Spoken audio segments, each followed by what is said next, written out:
గురుదేవ కృష్ణ.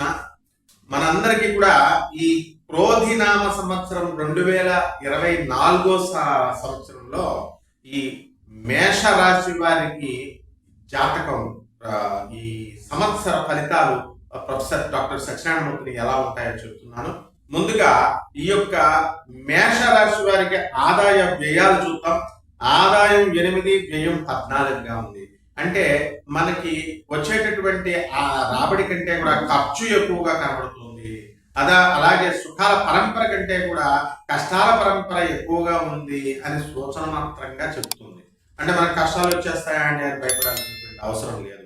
అదేవిధంగా రాజ్యపూజ్యత 4, అవమానాలు 3గా కనిపిస్తున్నాయి. కాబట్టి మనకి ఈ యొక్క రాశి వాళ్ళు ఎక్కడికి వెళ్ళినా సరే బ్రహ్మాండంగా గౌరవింపబడతారు. తర్వాత ఈ మేషరాశి వారికి వృత్తి, వ్యాపార, ఉద్యోగ విషయాలలో అద్భుతంగా రాణిస్తారు. ప్రమోషన్స్ అనేటటువంటివి వస్తాయి. ట్రాన్స్ఫర్స్ అనేటటువంటివి మనకి రావడం జరుగుతుంది.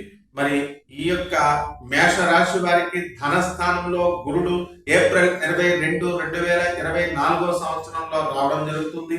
అదేవిధంగా మళ్ళీ సెప్టెంబర్ 4వ తేదీ 2024 సంవత్సరంలో వక్రించడం జరుగుతుంది. కాబట్టి ఈ లోపల మనందరికీ కూడా ఈ మేషరాశి వారికి 9 నెలలు కూడా అత్యద్భుతంగా మనకి ఉంటుంది.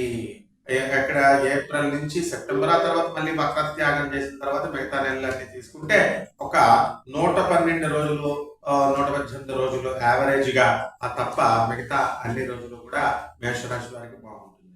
అలాగే 12వ ఇంట ఉన్నటువంటి రాహువు మరి మనకి కాస్త అప్పుడప్పుడు కొంచెం మనశ్శాంతి అనేటటువంటిది తక్కువ చేస్తుంది. అనవసరమైనటువంటి ఆలోచన మనకు వస్తుంది.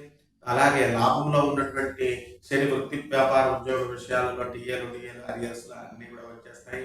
మరి ఈ యొక్క శని ప్రభావం వలన ఇల్లు లేనటువంటి వాళ్ళు ఇల్లు కొనుక్కుంటారు, స్థలాలు లేనటువంటి వాళ్ళు స్థలాలు కొనుక్కుంటారు, వాహనాలు లేనటువంటి వాళ్ళు వాహనాలు కొనుక్కోవడం జరుగుతుంది.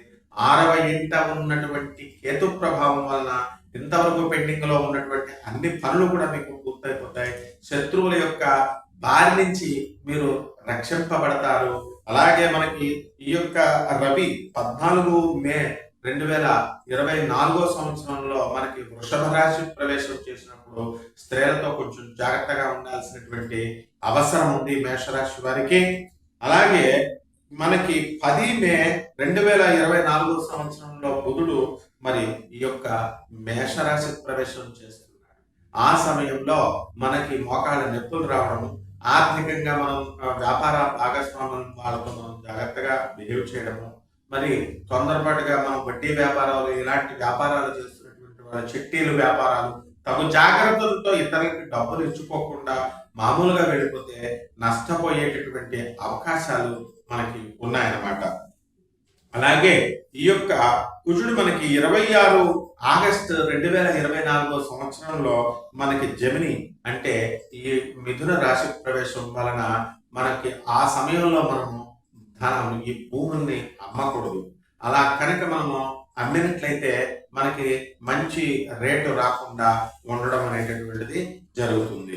ఇకపోతే శుక్రుడు మనకి చక్కగా ఈ 7 నవంబర్ 2024 సంవత్సరంలో వృశ్చిక రాశి నుంచి ధనుస్సు రాశి ప్రవేశం చేయడం వలన మనకు అనేకమైనటువంటి లాభాలు జరుగుతాయి.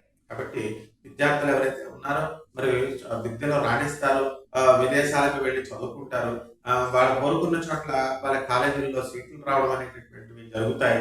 ఇక అనారోగ్య భంగాలు అనేటటువంటివి 2024 సంవత్సరంలో మేషరాశి వారికి తక్కువగా కనబడుతున్నాయి.